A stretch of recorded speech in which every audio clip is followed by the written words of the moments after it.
நம சிவாய. வணக்கம். நான் ஜோதிடர் மகேஜி பேசுகிறேன். ராகு திசை நடப்பவர்களுக்கு சனிப்பெயர்ச்சி பலன்கள் 2025லேருந்து 2027 வரையும் உள்ள சனி பகவான் பயிற்சி பலன்களை இந்த பதிவில் நான் சொல்லியிருக்கேன். பொதுவாக ராகு திசை இந்த பலன்களை வச்சு தனியாக சொல்லியிருப்பாங்க, சனிப்பெயர்ச்சி பலன்களை தனியாக சொல்லியிருப்பாங்க. இந்த சனிப்பெயர்ச்சி பலன்கள் ராசியை வச்சு சொல்கிறாங்க. ராசியை வச்சு சொல்லும்போது பலன்கள் சரியாக இருக்கும், ஆனாலும் அது ஒரு முழு பலன்கள்னு சொல்ல முடியாது. ஓரளவுக்கு அதில் சொல்கிற பலன்களும் நடக்க தான் செய்யும். ஆனால் ஒரு ஜாதகருக்கு கொஞ்சம் இதை விட நல்ல துல்லியமாக சொன்னோன்னா அந்த திசா புத்தியை வச்சு கோச்சார பலன்களை சொல்லும்போது மிக சிறப்பாக இருக்கும். இன்னும் கூட பார்க்க போனால் சுய ஜாதகத்தை வச்சு சொல்லும்போது, ஏன்னா கிரகங்கள் எந்த வீட்டில் இருக்கோ அதை வச்சு சொல்லும்போது துல்லியமான பலன்கள் கிடைக்கும். சுய ஜாதகம் இல்லாமல் பொது பலன்கள் சொல்லும்போது வெறும் ராசியை வச்சு சொல்கிறத, ஏன்னா ராசியை வச்சு சொல்லும்போது சில பலன்கள் ஒரு ஒரு ஜாதகருக்கு கரெக்டாக இருக்கும், இன்னொருத்தருக்கு அதே ராசியாக இருப்பார், ஆனால் பலன்கள் வேறு மாதிரி நடக்கும். இதுக்கு காரணம் என்ன அப்படின்னு பார்த்தீங்கன்னா, அப்போ திசா புத்தி தான் காரணமாக இருக்கும். பலன்கள் மாறுபட்டு நடக்குது அப்படின்னா ஒரு ஜாதகருக்கும் இன்னொரு ஜாதகருக்கும் திசா புத்தி மாறுபட்டு இருக்கும். வேறொரு திசா புத்தியில் இருக்கும்போது கோச்சார பலன்கள் சரியாக இருக்காது. ஒரு சிலருக்கு சரியாக இருக்கும், எல்லாருக்கும் சரியாக இருக்காது. அதே போல் இந்த கோச்சார பலன்கள் நடக்கும்போது திசா புத்தி என்ன நடக்குதோ அதை அனுசரித்து தான் கோச்சார பலன்கள் நடக்கும். கோச்சார பலன்கள் நடக்கிறத நம்ம சனி பயிற்சி, குரு பயிற்சி, ராகு கேது பயிற்சி இதெல்லாம் நம்ம ஆர்வத்தோடு எல்லோரும் பார்க்குறாங்க. ஏன்னா இது வருட கிரகங்கள் அதிக நாட்கள் பலன் தரக்கூடிய நிலையில் இருக்கிறதுனால இந்த ராகு கேது, சனி பயிற்சி, குரு பயிற்சியை அதிகம் பார்க்குறாங்க. ஏன்னா நல்லது கெட்டது இந்த நேரத்தில் எப்படி நடக்கும் அப்படிங்கிறத தெரிஞ்சுக்கிறதுக்காக எல்லோரும் ஆர்வமாக பார்க்குறாங்க. இதே போல் தான் மற்ற கிரகங்களும் மாத கிரகங்களும் பலன்களை திசா புத்தியை அனுசரித்து தான் கொடுத்துட்ருக்கோம். இந்த மாதிரி பலன்களை கொடுக்கும்போது ஒரு ஜாதகருக்கு என்ன திசா புத்தி நடக்குதோ அந்த திசைக்கு உரிய கிரகத்தோட காரகத்துவம் தான் அதிகம் நடக்கும். அதை வச்சு தான் கோச்சார ரீதியாக வரக்கூடிய கிரகங்கள், இப்போ குறிப்பாக நம்ம சனி பயிற்சியை பார்க்குறோன்னா, சனி பகவான் பாதிப்பான நிலையில் இருந்தாருன்னா அது எந்த மாதிரி பாதிப்பை கொடுக்கும் அப்படின்னா, ஜாதகத்தில் எந்த திசா புத்தி நடக்குதோ அந்த திசா புத்தியோட கிரக வழியாக அது எந்த பாவத்துக்கு வருதோ, எந்த ஆதிபத்தியத்துக்கு வருதோ அந்த காரகத்துவத்தோட வழியில் தான் இந்த கோச்சார ரீதியான கிரகங்கள் பலன்களை கொடுக்கும். இப்போ சனி பகவான் 9 கிரகங்கள், இப்போ சூரியன்லேருந்து மற்ற கிரகங்கள் எல்லா கிரகங்களுக்கும் சனி பகவான் 7 சனியோ, அஸ்தம சனியோ, அல்லது கண்டக சனியோ, அர்த்தமாச சனியோ இப்படி பாதிப்பை கொடுக்குற நிலையில் இருந்தால் எந்த கிரகத்தை திசை நடத்துதோ அந்த கிரகத்தின் வழியாக கொடுக்கும். அதே சமயத்தில் அந்த கோச்சார ரீதியாக சனி பகவான் நல்ல நிலையில் இருந்தாராம், நல்ல நிலையிலனா பாதிப்பு இல்லாமல் இருந்தார்னா எந்த கிரகத்தோட திசை நடக்குதோ அந்த கிரகத்தின் வழியாக நல்ல பலன்களையும் அங்கே கொடுத்துக்கிட்டு இருக்கோம், யோகமான பலன்களை கொடுத்துக்கிட்டு இருக்கோம்.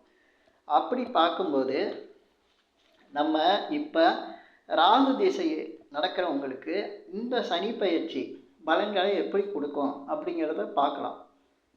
பொதுவாக ராகு சனி காம்பினேஷனில் ஒரு கிரகம் திசை புத்தி நடத்தும்போது மிகப்பெரிய மோசமான நிலையை கொடுக்கும்.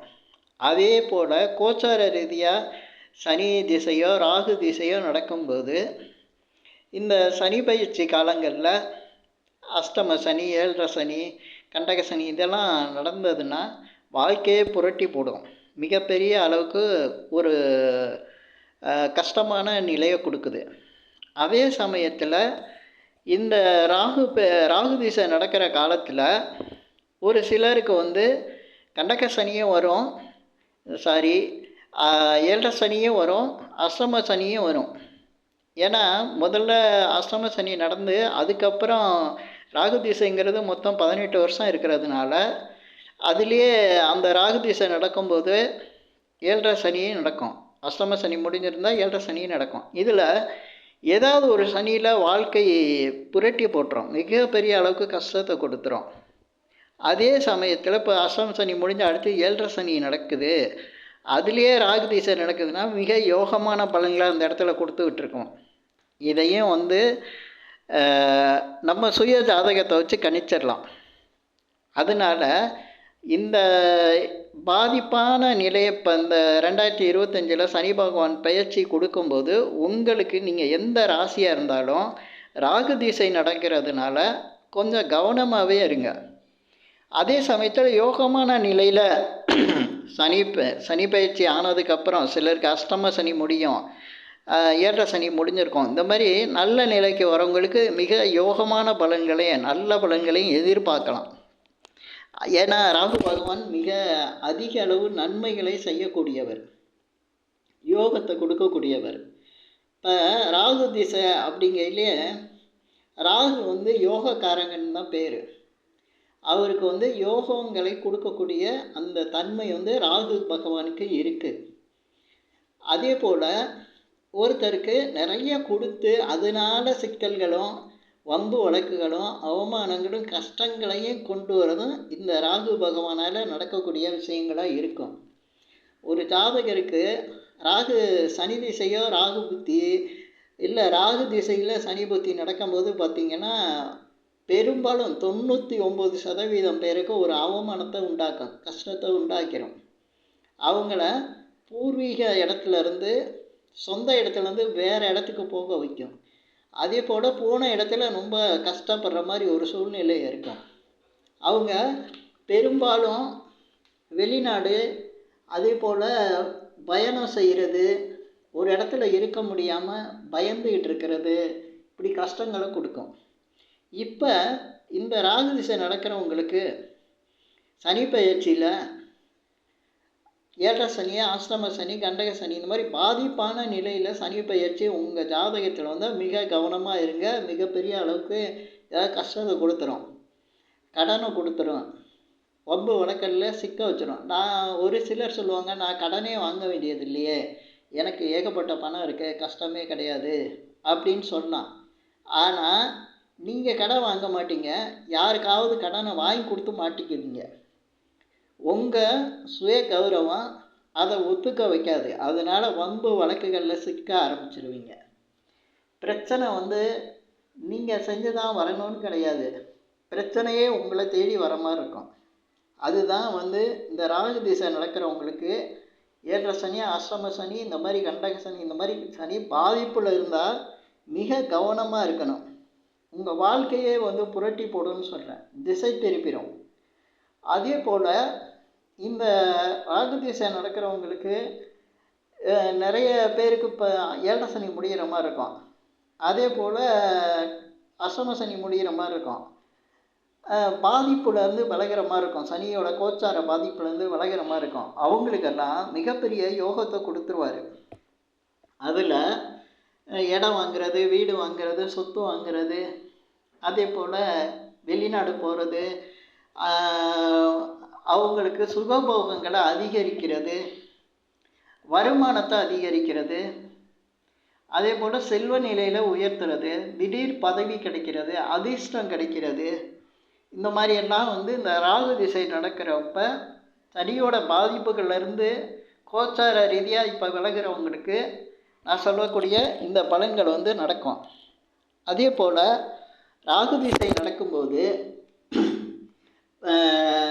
இந்த கோச்சார ரீதியாக சனி பகவான் பலன்களை கொடுக்க மோசமான பலன்களாக இருந்தால் அடிப்படுறது, வம்பு வழக்கு, கோர்ட்டு, அதே போல் இந்த வழக்குகளில் சிக்கிறது, அந்த மாதிரி விஷயங்களில் அதிகம் விபத்து, இந்த மாதிரிலாம் கஷ்டங்கள் கண்டங்களெல்லாம் கொடுத்துரும்.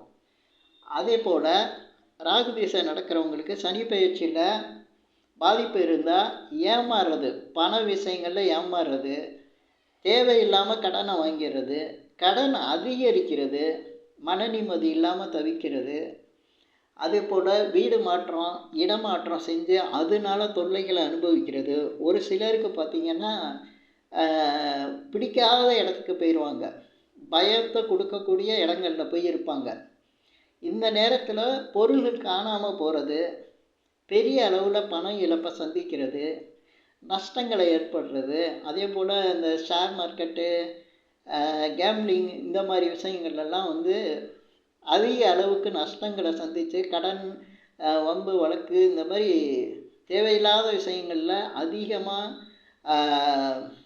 நஷ்டத்தை ஏற்படுத்தி பாதிப்புகளை சந்திக்கிற ஜாதகராக இருப்பாங்க. அதே சமயத்தில் சனி பகவான்கிட்ட இருந்து பாதிப்புகள்லேருந்து கோச்சார ரீதியாக விலகிறவங்களுக்கு அதே மாதிரி எதுலெல்லாம் நான் பாதிப்பு சொன்னனோ அந்த பாதிப்புகள் இல்லாமல் அதில் யோகத்தையும் அடையக்கூடியவங்களாக இருப்பாங்க. திடீர் அதிர்ஷ்டம் அடிக்கும். ஷேர் மார்க்கெட் பண்ணிக்கிட்டு இருக்கவங்களுக்கு அதிக அளவு லாபத்தை கொடுத்துரும். மிக அதிக அளவுக்கு வந்து சொத்து சேர்க்கை உண்டாகும். அதே போல் உங்களுக்கு இடம், வீடு, நிலம் இதெல்லாம் வந்து ஏதோ ஒரு வகையில் உங்களுக்கு ஒரு நன்மையை கொடுக்கக்கூடிய நிலையில் இருக்கும். நீண்ட காலமாக விற்க முடியாத இடம், வீடு, நிலம் இதெல்லாம் விற்று அதிக அளவுக்கு பணம் கிடைக்கும். பல நன்மைகளை கொடுக்கக்கூடிய நிலையில் இருக்கும். கோச்சார ரீதியாக கிரகங்கள் வந்து உங்களுக்கு பாதிப்பை கொடுக்குற நிலையில் இருந்தால் மட்டும் மிக கவனமாக இருங்க. ஏன்னா இந்த ராகு திசைங்கிறது கிட்டத்தட்ட ஒரு ஜென்ரேஷனை சொல்லக்கூடிய ஒரு விஷயம்னு கூட சொல்லலாம். நம்ம வாழ்க்கை முறை, அதே போல் தலைமுறைகளை சொல்லக்கூடிய விஷயங்கள். அந்த மாதிரி ராகு பகவான் வந்து இந்த தலைமுறை விஷயங்களில் சொல்கிறதுனால அந்த தலைமுறைக்கே வந்து பாதிப்பான நிலையில் இருந்தால் அந்த தலைமுறைக்கே வந்து ஒரு பாதிப்பை கொடுக்குற மாதிரி அவமானத்தையும் கஷ்டத்தையும் கண்டத்தையும் கொடுத்துருவார். அதே சமயத்தில் சனி பகவான் கோச்சார ரீதியாக நல்ல நிலையில் இருந்தால் இந்த தலைமுறைக்கே இவங்க ஒரு சிறப்பான இதையும் கௌரவத்தையும் அந்தஸ்தையும் புகழையும் ஏற்படுத்துகிற அளவுக்கு வாழ்க்கையில் ஒரு உயர்ந்த நிலையை அடைவாங்க.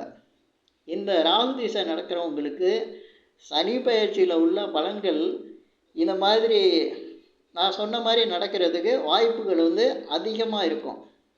இந்த பதிவில் நான் சொல்லியிருக்கிற விஷயங்கள் ஏன்னா இப்போ மற்ற கிரகங்களுக்கெல்லாம் ஆதிபத்தியத்தை வச்சு பலன்கள் சொல்லலாம்.